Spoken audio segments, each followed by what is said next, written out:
Think back. You're maybe 9 or 10 years old. There's a test happening at school, something about memorizing state capitals or filling in the correct bubble on a sheet of paper, and your mind is drifting. Not because you're lazy, not because you don't care, but because sitting in that chair, staring at that flat, lifeless sheet of paper, feels like trying to breathe underwater. It's just not how your brain wants to work. Meanwhile, back at home, sitting on the garage floor, you've got the family's broken radio pulled apart in front of you, and every single wire and circuit board makes more sense to you than anything you've read in a textbook all semester. You didn't ask anyone how the radio worked. You didn't Google it. You just needed to see. You needed to touch it, turn it over, follow the logic of the wires with your fingertips until the invisible picture in your head matched the real thing in your hands. And when you put it back together and it actually worked, you felt something that no grade on a report card has ever given you. You felt like you understood something true about the world, something real. Now here's the thing that nobody told you back then, and that most people still won't tell you today. That moment on the garage floor wasn't just a kid messing around with a radio. That was one of the most sophisticated cognitive processes the human brain is capable of performing. And if you've carried that instinct with you into adulthood, if you're the person people call when something breaks, if your first reflex when you see a machine is to wonder how it works, instead of just accepting that it does, then you are operating with a type of intelligence that science is only now beginning to truly respect. Society has a word for people like you. It calls you handy. Maybe it calls you a tinkerer, or good with your hands, or a fixer. And those words sound nice on the surface. But they quietly do something very specific. They shrink you. They reduce something immensely complex happening inside your skull down to a simple physical trait, as if your hands are doing the thinking. They're not. Your hands are just the final step. They are the last link in a chain of mental events so rapid, so layered, and so extraordinarily precise that most people couldn't replicate it if they tried. Let's slow that chain down for a moment.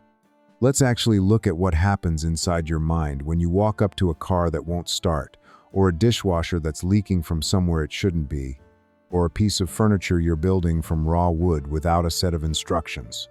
The first thing your brain does, before your hands even move, is construct a three-dimensional model. You are literally building a simulation inside your head.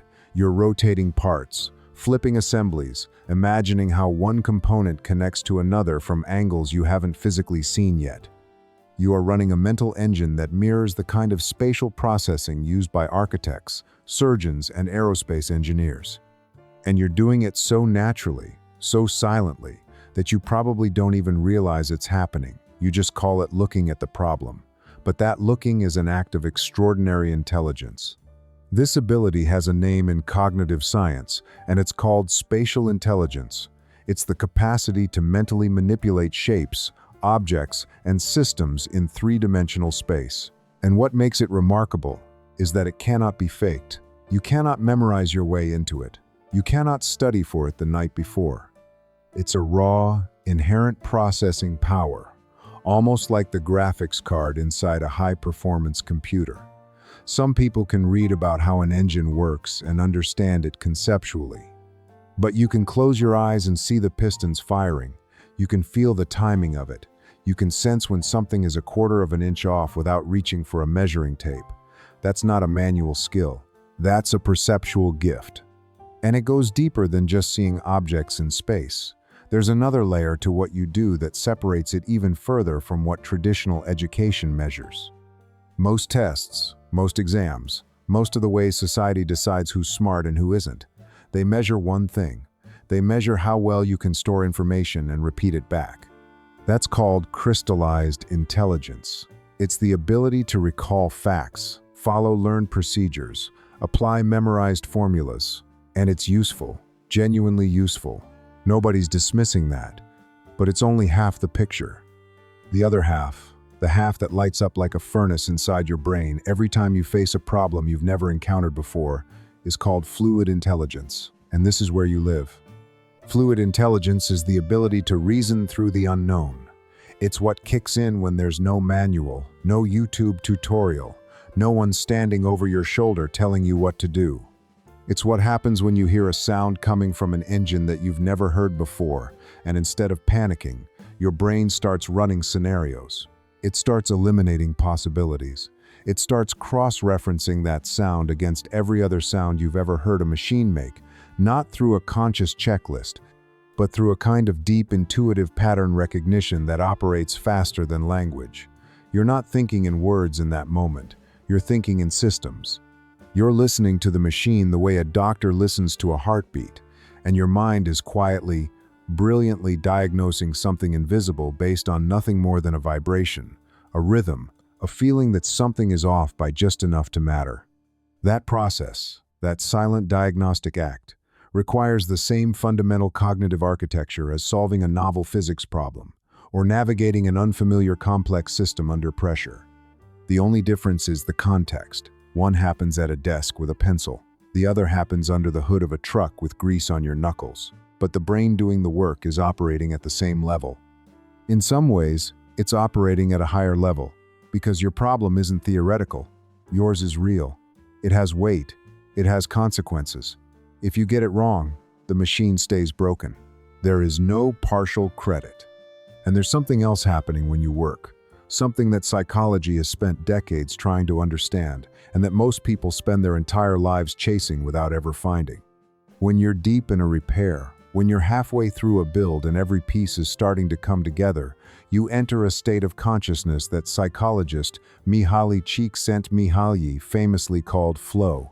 It's a state where time bends. An hour feels like 10 minutes. Your inner dialogue quiets down.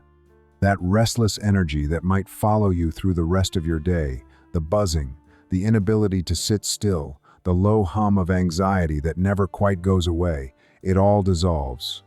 Because your hands and your brain are finally synchronized. The feedback is immediate. You push, and the world pushes back. You turn a bolt, and you feel the resistance.